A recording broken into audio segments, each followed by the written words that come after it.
नमस्ते भारत। आप सभी श्रोताओं को सुबह का नमस्कार। मैं नीरज शाह, आप सुन रहे हैं आई कैन न्यूज। आइए नजर डालते हैं सुबह की प्रमुख खबरों पर। व्यापारियों ने कसी कमर, प्रशासन बने मूक दर्शक। निकाली गई शोभा यात्रा, प्रयासों की सराहना की, खुलेआम बिक रही है। आइए सुनते हैं अब खबरें विस्तार से। नगर पटौना में इस समय आने वाले त्योहार और लगन की तैयारियां अभी से शुरू कर दी गई है। वही व्यापारियों की दुकानों पर थोड़ी बहुत भीड़ होनी भी शुरू हो गई है।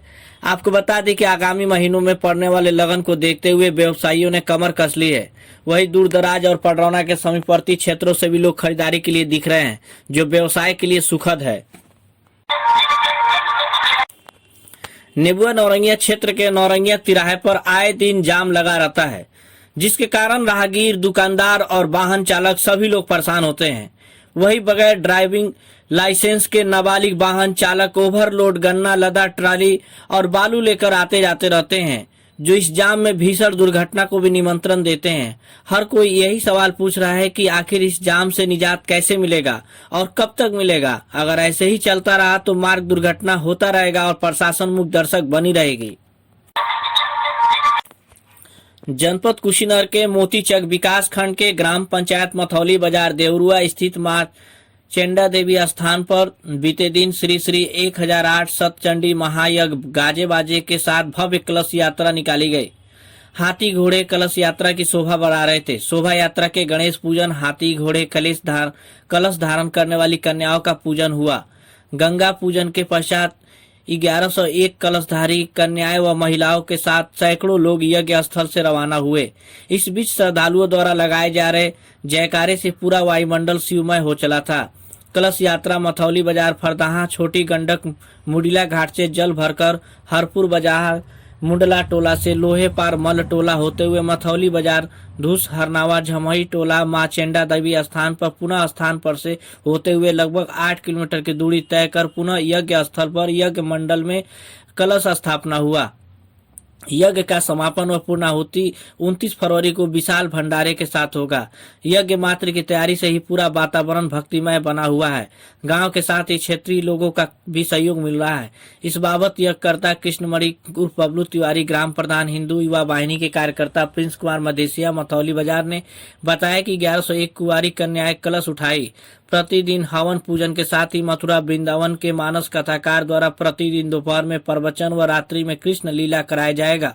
इस अवसर पर प्रमोद कुमार केजरीवाल, रविंद्र सैनी, राकेश उर्फ भोला यादव कुमार उर्फ टेम्पू जायसवाल, धर्मवीर मदेशिया, जितेंद्र मदेशिया, मिंटू सिंह, प्रिंस जायसवाल, नरेंद्र श्रीवास्तव, संजय सिंह उर्फ मुन्ना, गयाना सिंह, चेकवर, घनश्याम शर्मा, रामसेवक भारती, मनीष इत्यादि शामिल हैं।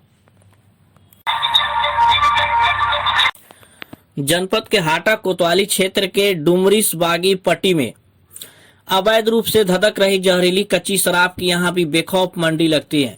यहाँ न तो किसी की डर है और ना ही किसी का खौफ और ना ही किसी को रोकने टोकने वाला है। अगर आप किसी कारोबारी से पूछ बैठे इस तरह खुलेआम कच्ची शराब बेच रहे और पुलिस आ गई तो बिना हिचक जवाब मिलेगा।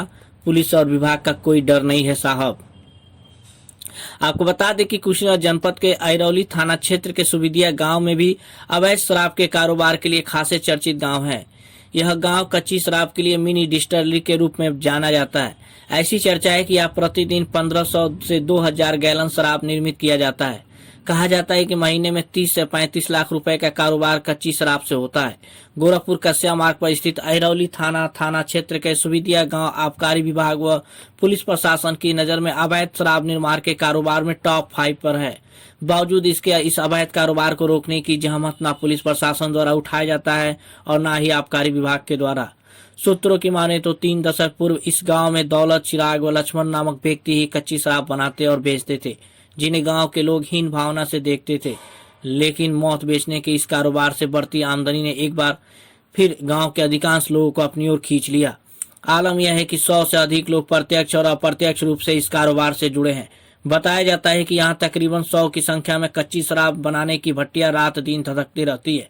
सूत्रों की माने तो सुविदिया गांव में कच्ची शराब और कच्ची जहरीली शराब कुशीनगर जनपद के कस्या, फाजिल नगर के अलावा देवरिया, गौरी बाजार, गोरखपुर के साकोपार, चौरी चौरा, पिपराइच आदि जगहों पर सप्लाई किया जाता है। इसके अलावा जनपद के तरिया सुजान थाना क्षेत्र के गांव जवही दयाल, रामपुर, तरिया सुखंड, सलेमगढ़, बहादुरपुर चौकी, तीनफेड़िया चौकी क्षेत्र के अलावा पेटेरवा थाना क्षेत्र के गांव हरदिया रगनगंज में कच्ची शराब के अवैध कारोबार की भट्टियां बेखौफ धधक रही है। महोत्सव का उद्देश्य स्थान विशेष की कला, संस्कृति और धरोहर को देश विदेश तक पहुंचाने का होता है। बस्ती महोत्सव अपने इस उद्देश्य में सफलता प्राप्त करे, यही शुभकामना है। उक्त विचार संसद के लोकसभा अध्यक्ष ओम बिरला ने व्यक्त किया। वे बस्ती महोत्सव में दूसरे दिन शिखर दिवस के अवसर पर दीप प्रज्वलित करने के बाद लोगों को संबोधित कर रहे थे। उन्होंने कहा कि बस्ती का आध्यात्मिक सांस्कृतिक रूप से समृद्ध जनपद है। उन्होंने बस्ती को विश्व मानचित्र पर स्थापित करने के लिए सांसद हरीश द्विवेदी के प्रयासों की सराहना की। उन्होंने कहा कि जिले में प्राकृतिक सौंदर्य है, भगवान राम के गुरु वशिष्ठ का आश्रम है, भगवान राम के अवतार के लिए किए गए यज्ञ का स्थान भी बस्ती में है। स्वतंत्रता संग्राम के नायक जालिम सिंह, उदय सिंह, रानी तलाश कुंवरी की यह कर्म भूमि है। 1857 में 300 से अधिक लोगों को छावनी में फांसी दी गई। मैं ऐसी धरती को नमन करता हूँ। उन्होंने कहा कि कोरोना काल ने यह साबित कर दिया कि हम अपनी संस्कृति और संस्कार के बल पर बड़ी से बड़ी समस्या का मुकाबला एकजुट रहकर कर सकते हैं। हमारी सामाजिक और आर्थिक व्यवस्था में सभी समस्याओं का हल है। चुनौतियों का सामना करने के लिए दृढ़ संकल्प शक्ति आवश्यक है। हमारा देश आत्मनिर्भर तभी बनेगा जब हम स्वदेशी वस्तुओं का प्रयोग करेंगे। उन्होंने कहा कि आजादी के बाद से निष्पक्ष एवं पारदर्शी चुनाव से लोकतंत्र मजबूत हुआ है। आपके द्वारा चुने गए सांसद एवं विधायक आपकी समस्याओं को संसद में पुरजोर तरीके से रखते हैं और सरकार उनका हल निकालती है।